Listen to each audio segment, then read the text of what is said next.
nós nos sentimos imensamente agradecidos e registramos também que nós estamos em plena Semana da Pátria. No dia 7 vai haver uma grande efeméride. E no dia 1º ocorreu uma solenidade importantíssima na grande loja maçônica do Rio Grande do Sul, que reuniu os elementos de destaque da instituição e do governo, justamente para abrilhantar a Semana da Pátria com uma sessão magna. Há um grande trabalho que está sendo desencadeado por todos nós. Quando o doutor Aldo falava sobre a Revolução Farroupilha, eu me lembrava que um parente meu, o padre Caldas, participou diretamente e que hoje, na verdade, se repetem aquelas condições que no passado fizeram eclodir aquele movimento, que não era, na verdade, fracionário. Mas preocupa-me, sem sombra de dúvida, a situação do Rio Grande do Sul. Eu fui deputado 3 vezes, sou cidadão emérito, então estou inserido na história do Rio Grande do Sul, me sinto rigorosamente um gaúcho. Mas conheço o Brasil, parte da América, e tenho constatado, por exemplo, na Câmara Federal, que quando há interesses em relação ao Norte, os deputados nordestinos votam em bloco, enquanto normalmente os deputados do Rio Grande do Sul votam separados. Houve caso, inclusive, de ser indicado um deputado gaúcho para a presidência da Câmara e as lideranças de outros partidos, que não PDT, votaram contra. E reconhecidamente em todo o Brasil, quando a gente visita o Amazonas, Roraima, Rondônia, Bahia, enfim, Belém do Pará, a Paraíba, eles nos dizem, a história do Rio Grande do Sul é linda, mas por que votam separado? O doutor Aldo Pinto é um homem de sangue gaúcho, a sua história é gaúcha. Eu tenho certeza que no Senado ele vai contribuir para uma reversão da história, para que o Rio Grande do Sul se torne o que era no passado, um bloco unido, um Estado heróico, grande, poderoso na economia, na educação e principalmente na área do patriotismo. Porque hoje poucas pessoas sabem cantar o hino nacional. No meu tempo de guri, na Bahia, nós éramos obrigados a cantar o hino nacional, o hino da bandeira. E no passado, Farroupilha, aqui no Rio Grande, o povo cantava o hino Farroupilha. Hoje, numa sociedade qualquer, vocês estão me ouvindo, por favor, mentalizem como é o hino Farroupilha. Raros sabem cantá-lo. Como é a história do Rio Grande do Sul? Como é que se formou o Rio Grande do Sul? Poucos conhecem a história dos seus fundamentos. E nós precisamos reconstituir tudo isso através de homens sérios e dignos. E o doutor Aldo Pinto é um homem culto, profundamente culto, que sempre deu testemunho da sua brasilidade, do seu espírito de gaúcho, porque sempre trabalhou na vanguarda dos movimentos políticos e econômicos do Estado, dando seu testemunho e a sua contribuição, e é respeitado principalmente pelos chamados adversários, ou seja, os elementos de outras siglas. Todos respeitam o doutor Aldo como um nome luminoso. Por isso nós temos certeza de que ele vai ser consagrado como senador.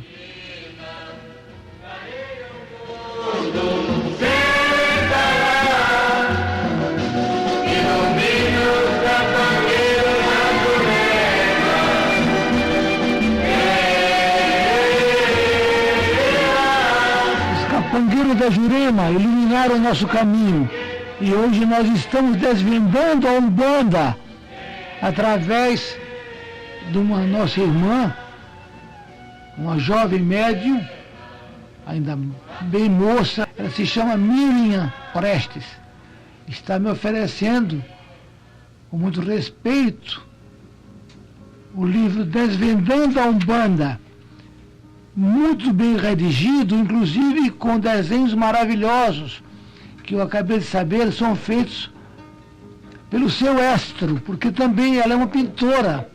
Ela constrói a bico de pena figuras lindíssimas, escreve bem, fala bem e desenha melhor. Gostei imensamente dos livros, mas todos estão na sintonia, ansiosos por escutá-la. Miriam Prestes, seja bem-vinda. Conta a tua história para nós. Foi uma honra muito grande essa semana passada ter me encontrado com o Dr. Moab Caldas, quando estava visitando o Jocabe. E como eu já conhecia amigos dele, tive a oportunidade de conversar e explicar sobre o meu livro.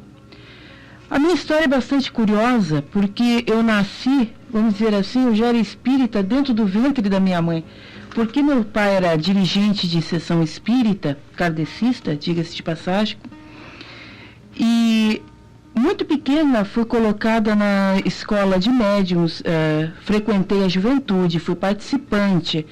Logo em seguida, assim que eu iniciei o estudo universitário, passei a frequentar o grupo de palestrantes numa das casas mais tradicionais e rigorosas aqui de Porto Alegre, no que concerne aos fundamentos do kardecismo. E por incrível que pareça, para aqueles que estão me escutando agora, como é que eu fui passar para a Umbanda? Quando estive muito doente, eu tive uma cura considerada milagrosa pelos médicos. Eu fui levada pelo meu irmão para um centro espírita aqui em Porto Alegre, mas um centro espírita de Umbanda. O nome, inclusive, é Nossa Senhora dos Navegantes. Ali atrás do Campo do Grêmio. Somos fundadores do centro. Eu sei disso. Por sinal, foi uma história muito interessante.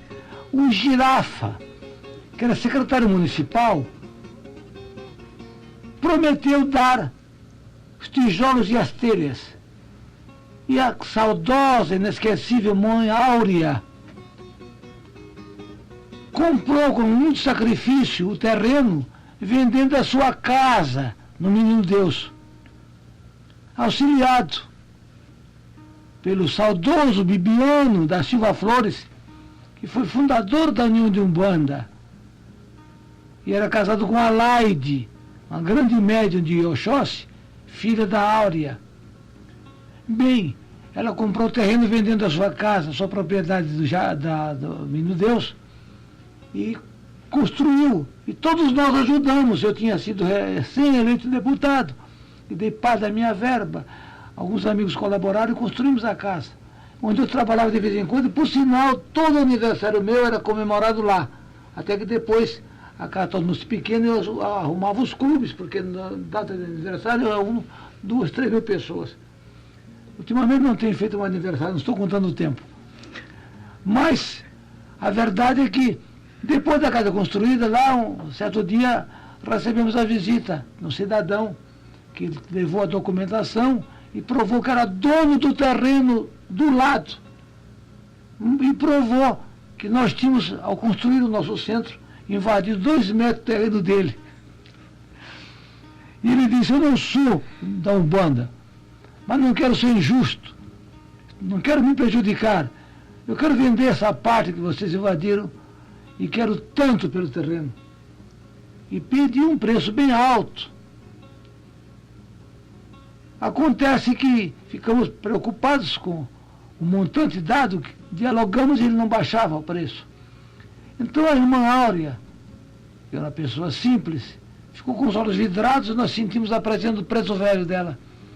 E ela disse assim: e me diga uma coisa, meu filho, ela consciente assim, e se em 72 horas nós arrumamos esse dinheiro, você deixa pela metade? Se não, se vocês me arrumarem numa semana, eu deixo, mas vocês não têm condições. Eu senti a necessidade, de estudar a vida de vocês, são pobres, não têm condições. Eu dou uma semana de prazo. Então ela chamou o Bibiano, que era da polícia, ele lava um termo aí. Ele lavou-se um termo, ele dava uma semana de prazo, então concordava naquele preço que ele tinha sugerido, pela metade. E ficou firmado o contrato. Oral é verdade, apenas com a assinatura dele, um papel que não tinha valia nenhuma no campo do judiciário.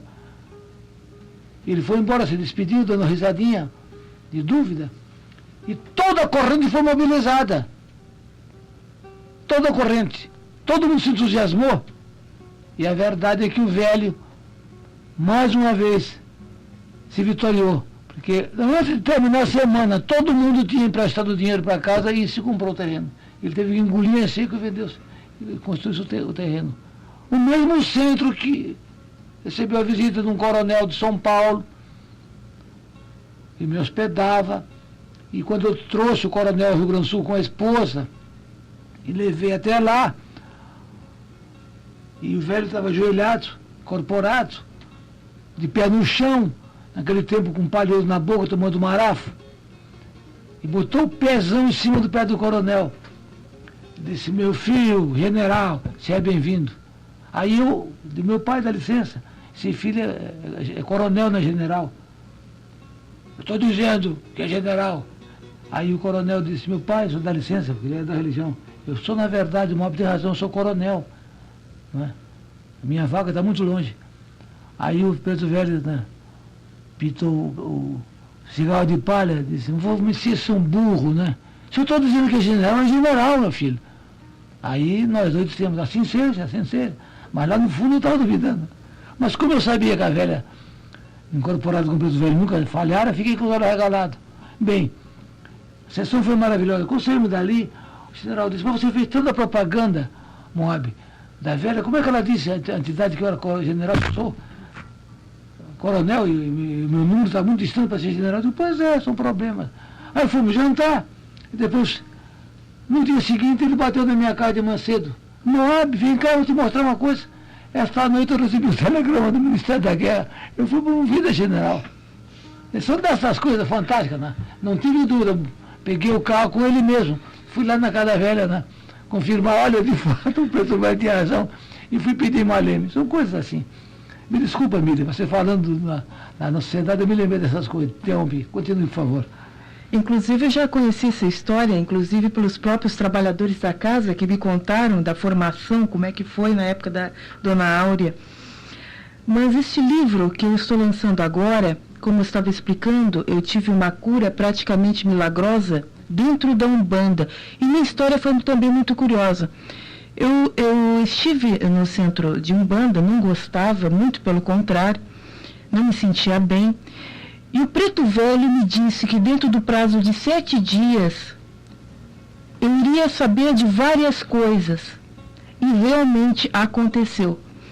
Então, a partir daí eu me curei na Umbanda, me tornei trabalhadora e durante 10 anos, além de também escrever dentro do meio espírita, continuei colaborando, também atuando nos grupos de palestra de diversas casas espíritas aqui em Porto Alegre. Eu comecei a desenvolver o conhecimento dentro da área de Umbanda, que é uma área bastante ampla, porque ela congrega não apenas a Umbanda em si, com seus conceitos que traz de budismo, orientalismo, universalismo, mas também do espiritismo que eu já trazia e tive que conhecer também a parte de africanismo, no caso a nação no Rio Grande do Sul, e o candomblé a partir lá para cima do Brasil. Então, a partir daí surgiu a ideia do Desvendando a Umbanda, quando os médiuns da casa começaram a solicitar alguma coisa que pudesse auxiliar eles a saber, por exemplo, por que se acendia uma vela para um santo? Por que se deveria incorporar um Exu ou Pombagira? Por que um preto velho dava uma baforada daquele cigarro, já que na própria doutrina espírita não devemos utilizar cigarros e outros meios, mas por que um preto velho usava a baforada e realmente curava as pessoas, causava efeito nas pessoas? Nós fizemos esse trabalho e fizemos o ABC de Umbanda. Inclusive o livro ia se chamar assim, mas aconteceu que a editora nórdica lançou um livro com o mesmo nome. Foi aí que eu recebi o convite do Rio de Janeiro, da Palas Editora e Distribuidora, para que fosse lançado esse livro, que eu reescrevesse o ABC de Umbanda a nível de livro e fosse lançado em todo o Brasil, como está acontecendo agora. Talvez não seja encontrado ainda nas livrarias, porque o Desvendando a Umbanda está saindo agora no folheto de vendas da Palas para o mês de setembro. Mas se a pessoa não encontrar nas livrarias, pode ser encomendado diretamente à Palas Editora, no Rio de Janeiro, por reembolso postal, que é Rua Frederico de Albuquerque, 44, Cidade do Rio de Janeiro. O CEP é 21050-840. Ou aqui em Porto Alegre, o Jocabe também vai estar vendendo o livro. Você já está escrevendo para o Jocabe? O Jocabe é o grande jornal do Rio Grande do Sul. Não. 30 mil exemplares. Gostaria de colaborar. Já está convidada. Muito obrigada. Está escrevendo no jornal. Muito obrigada pela gentileza, doutor Moab. E o Jocabe também vai estar vendendo. O telefone do Jocabe é 221-5290. Poderão entrar em contato, que todos vão adquirir esse livro, que eu creio eu acho que veio a esse encontro ser um manual simples, de uma linguagem bem objetiva para todo médium de Umbanda. Muito importante, porque é fundamental que nós leiamos, aprendamos o beabá e assim possamos desvendar a nossa religião. Médium sem instrução acaba na superstição, na ignorância, é fundamental.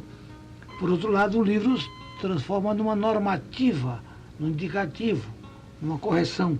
O médium não pode ser um sensitivo, simplesmente ignorante, uma ponte viva da eternidade, uma antena da espiritualidade. É preciso que ele assuma as suas responsabilidades, e como a maioria dos médios são conscientes ou semiconscientes, mesmo que fossem conscientes, que era o médio passado, é fundamental o conhecimento. Afinal de contas, você se diz da Umbanda. E o que é Umbanda? O que significa a palavra Umbanda? De onde surgiu?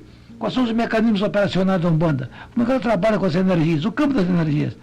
Por que o caboclo tem uma vibração diferenciada do orixá? O caboclo tem uma vibração diferenciada do preto velho? Do povo cigano, o povo de Exu. Agora, há poucos dias, nós tivemos lá no Parcão uma festa fantástica dirigida pela Cigana Áurea e pelo Neco. Foi uma coisa espetacular. Até vai ser inserido no calendário do Estado, né? Ciganos e pretos velhos. Povo da rua.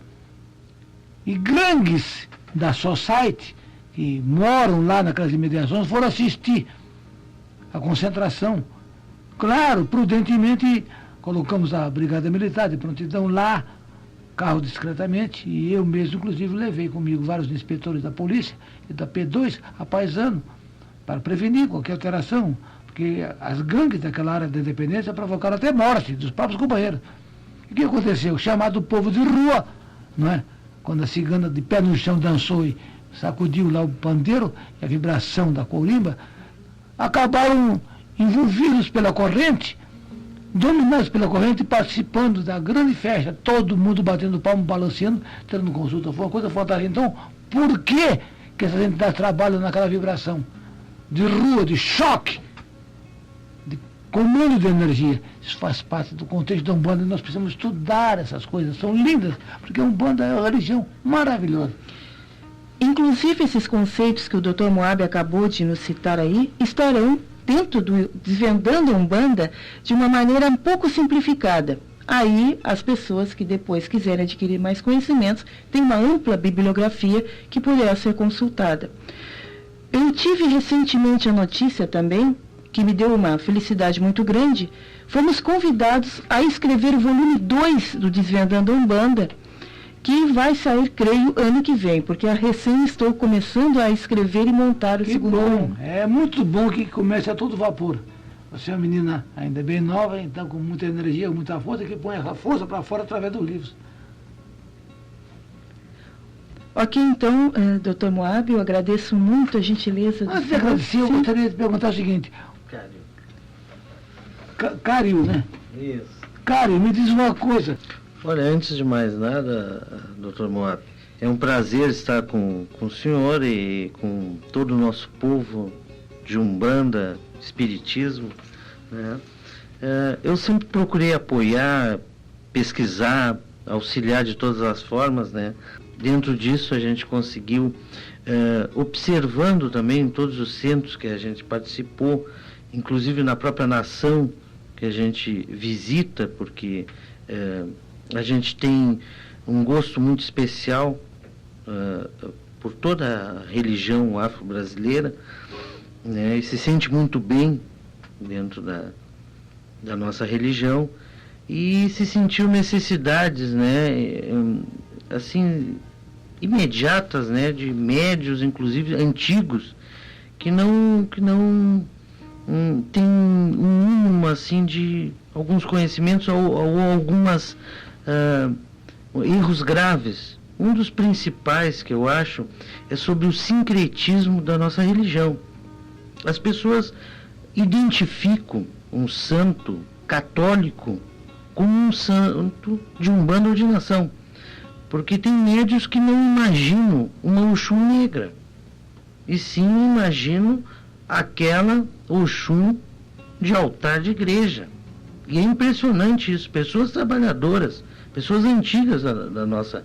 Eu vejo uma Oxum, eu vejo uma entidade negra, eu respeito o Xangô, meu pai, como um rei africano sentado num trono, e não pela cor ou pela...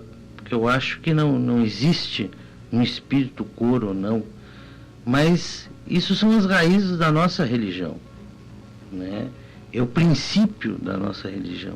Há quanto tempo você está na religião, Cário? E você trabalha onde, mediunicamente? Mediunicamente eu trabalho na Nossa Senhora dos Navegantes. E há quanto tempo trabalhas como médium? Olha, fazem 5 anos, Jocab. Eu era realmente uma pessoa que não gostava da religião, eu vi muita mistificação, eu vi muitos trabalhos, né, muitas pessoas se utilizando. Eu nunca gostei do principal fato, que é a religião envolvendo o fator monetário.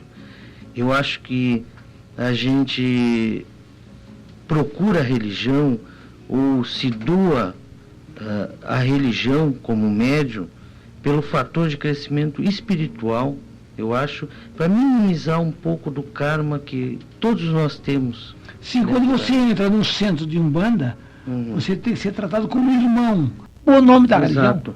E eu às vezes questiono, né, esse médium que se utiliza, inclusive às vezes de exploração das próprias pessoas que ali vão, né, eu já questiono o tipo de mediunidade, o tipo de entidade que ele vem a receber e que tipo de força, às vezes, né? Sim, os afins se atraem, né? Exatamente.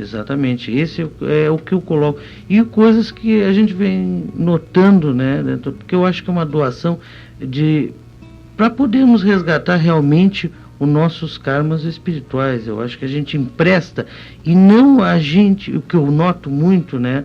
Nós não mandamos na entidade. Nós somos ligados, emprestamos o nosso corpo para a entidade trabalhar.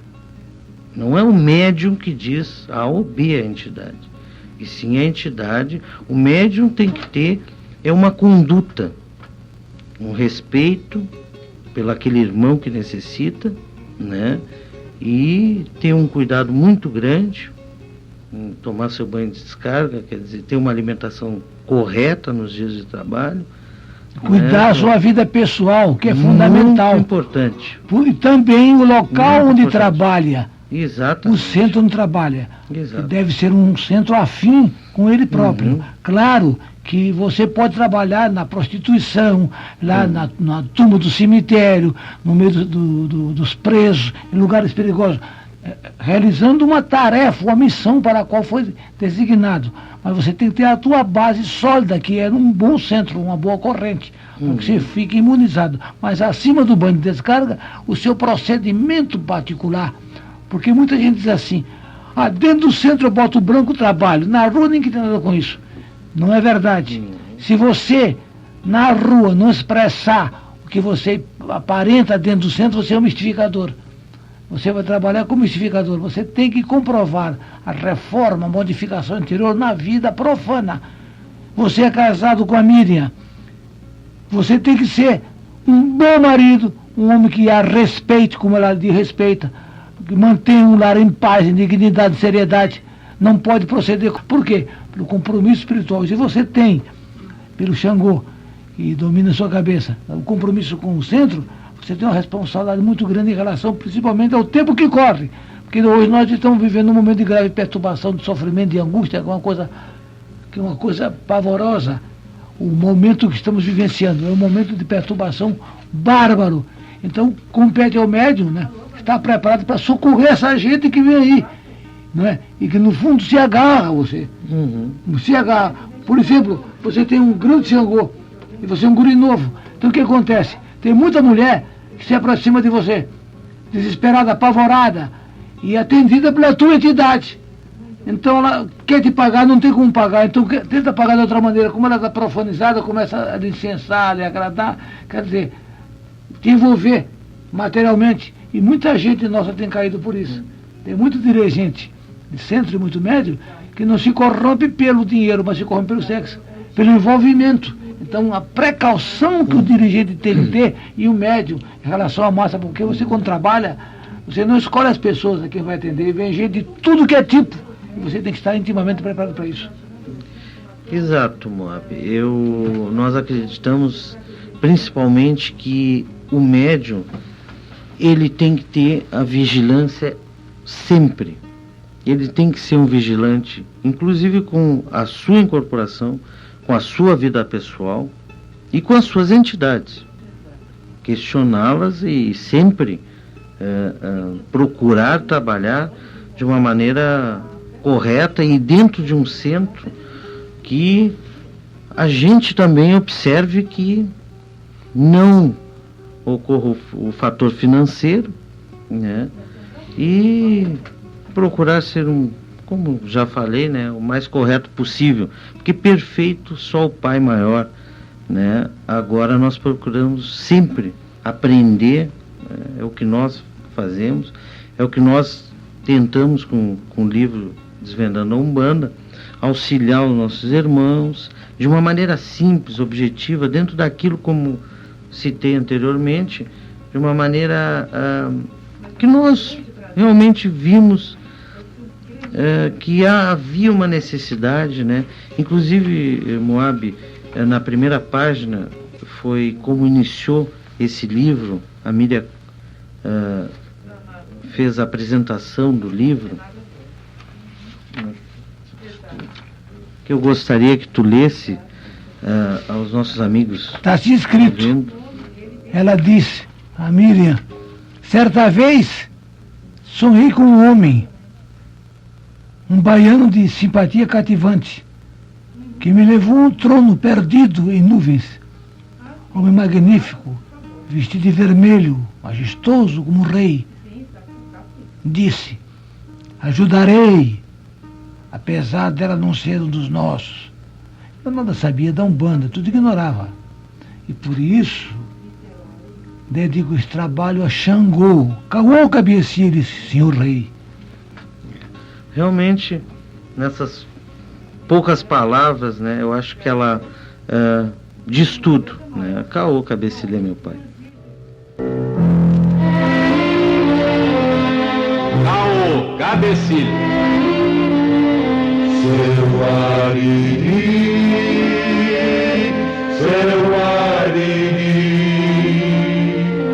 seu Ariri.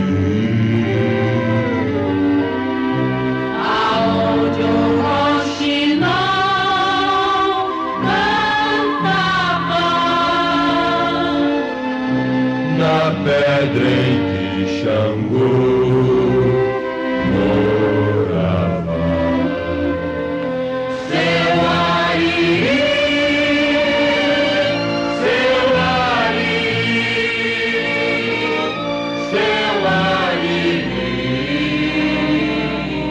Ariri. aonde o roxinol Cantava na pedra em que Xangô morava.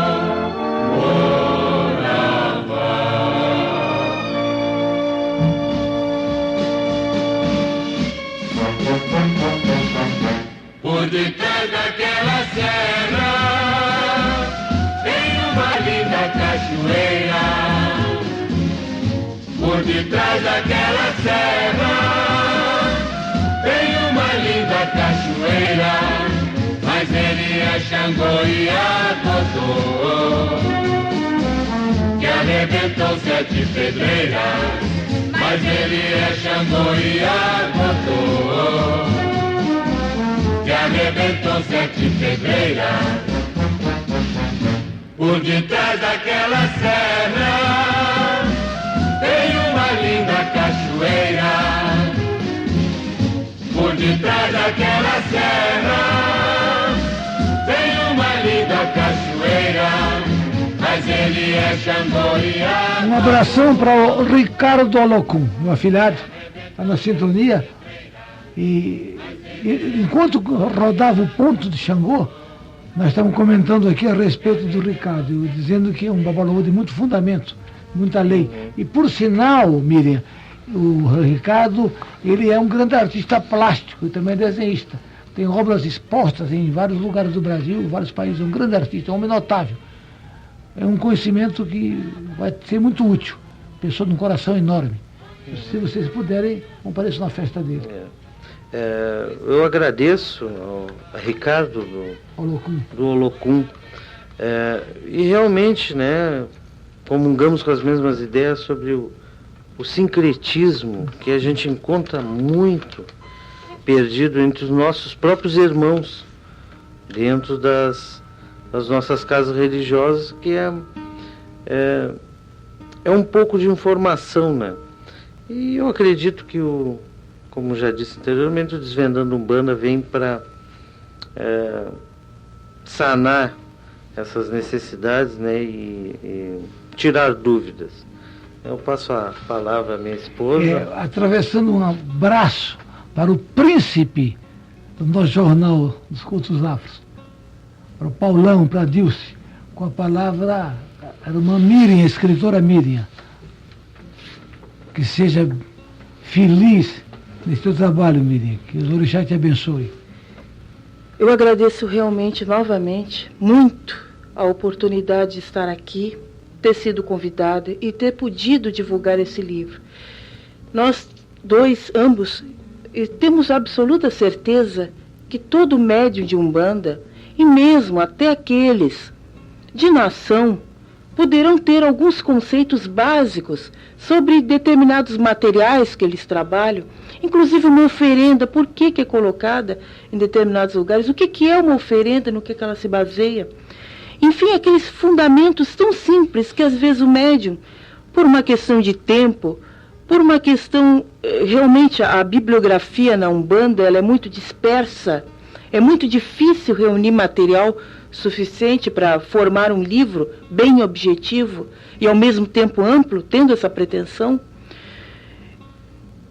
para abordar todos esses assuntos, para que o médium tenha pelo menos um mínimo de conhecimento para trabalhar. Porque nós sabemos, e isso nós aprendemos dentro do Kardec, é impossível um médium ser bom se ele não tem interesse em aprender. Porque o médium é uma ferramenta. E como toda ferramenta, quanto mais aperfeiçoada, quanto mais afiada, melhor ela vai trabalhar. Então nós tivemos esse trabalhinho, ficou muitos pontos a serem abordados, é natural, é um livro muito pequeno, muito simples, e nós teremos a pretensão realmente de fazer o segundo volume bem mais amplo, de uma maneira mais generalizada, abordando cores, até cristais, porque dentro da Umbanda nós trabalhamos muito. A nação trabalha com o Akutar, é uma necessidade. E como é que funciona a força do orixá nas pedras, a força dos elementais nas pedras? Então nós temos que aprender. Então novamente volto a agradecer ao Dr. Moab, que foi de uma gentileza enorme, inclusive a oportunidade de também trabalhar no Jocabe e poder colaborar e auxiliar o máximo que eu puder dentro da doutrina. Com a certeza de que eu também, principalmente, estou aprendendo muito. Porque é espetacular quando a gente mais se dedica, mais aprende, mais amplia os horizontes. Eu agradeço ao grande Pai, Oxalá, pela bênção de estar aqui, pela bênção de estar com vocês agora, e desejando realmente que todos os orixás estejam com todos agora, proporcionando felicidade e alegria para suportar todas as cargas da vida que são grandes.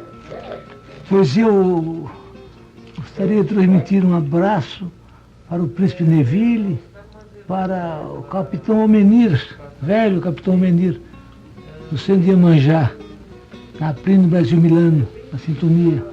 Para a Sueli, do Pai Joaquim, da Loma do Cemitério, um grande centro, um velho centro da nossa religião, frequentado durante muitos anos pelo irmão Colares. Um abração para o Marçal, para a Estela do Xumaré, para a Sueli de São Leopoldo, na sintonia. Enfim, para as milhares de pessoas que estão nos ouvindo. Aproveitando este momento de concentração, nós elevamos o pensamento ao alto e pedimos pelo que se encontra em aflição na terra, no mar e no ar. Que essas almas em aflição, na terra, no mar ou no ar, quaisquer que sejam as suas latitudes e longitudes, recebam a irradiação poderosa dessa programação. Porque milhares de mentes estão concentradas. A noite está avançada, a madrugada chegou para muitas pessoas. Outras pessoas estão agora trabalhando, começando o seu trabalho, começando o seu dia. E por isso o programa tem uma grande sintonia. Então, são milhares de pessoas que estão concentradas, irradiando, formando uma egrégora, trabalhando no processo de renovação, que nos transmite saúde, harmonia, amor, verdade, justiça. Cada um de nós está sendo envolvido por uma cápsula, por uma blindagem que não vai permitir a passagem das forças mefíticas, das forças negativas. Cada um de nós vai desenvolver o seu próprio processo de emancipação. Cada um de nós vai acionar as suas forças interiores e entrar em entendimento pela consciência com seus próprios guias. Porque Umbanda é luz e é magia. Até o próximo domingo, se Deus quiser, salve o sol e salve a lua.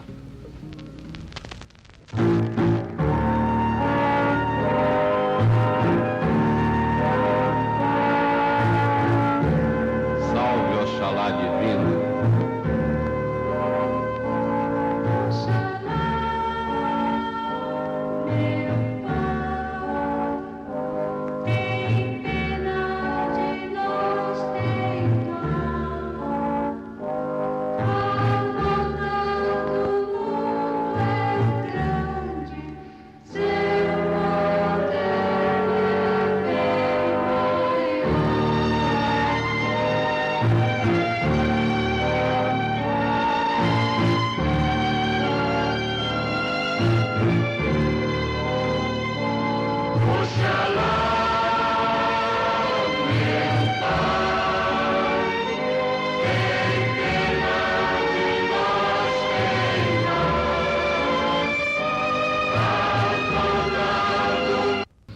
Na rádio Guaíba, onde nós temos programa, falamos toda semana, e também através da televisão, inclusive na quinta-feira passada na televisão nós dissemos, estavam discutindo sobre o Mercosul, e nós lembramos que antes da cogitação da ponte de São Borja,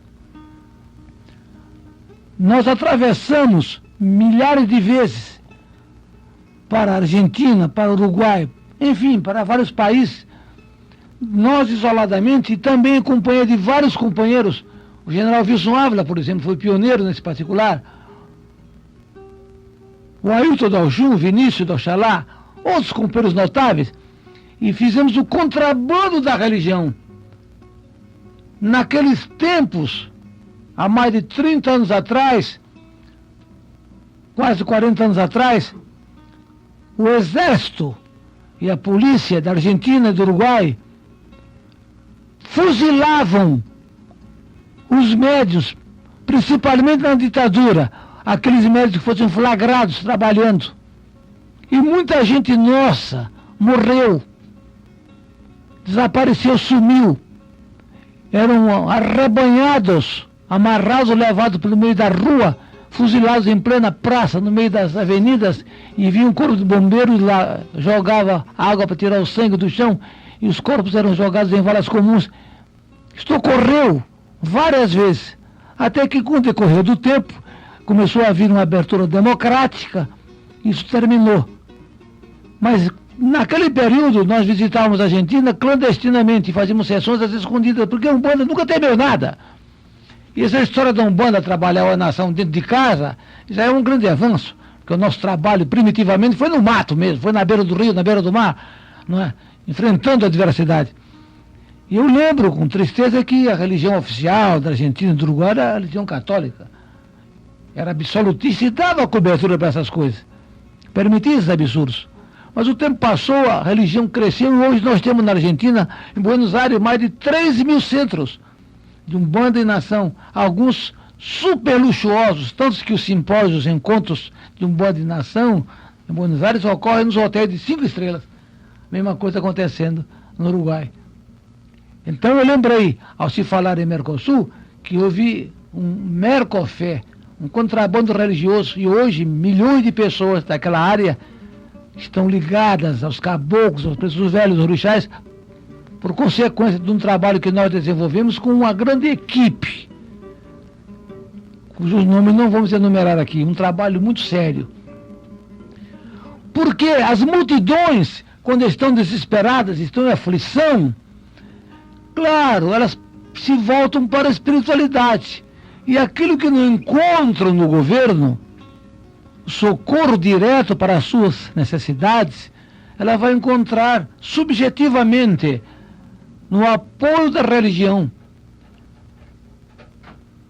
onde o orixá desce e fala diretamente com o sofredor. Então a pessoa que não tem condições de falar muitas vezes com o prefeito, com o deputado, com o vereador, que estão sempre em reunião, com o governador, a pessoa vai cheia de desespero, soltando o SOS, com uma embarcação de leme quebrado, sem bússola, ao centro. E se ajoelha na frente do preto velho do caboclo e recebe uma palavra de orientação, de socorro, de estímulo. E ela se liberta, se torna feliz, se torna vitoriosa. Por quê? Que milagre foi este? O que ocorreu? Apenas isto. Ela estava desiludida consigo mesma, não sabia o seu potencial, não sabia se administrar.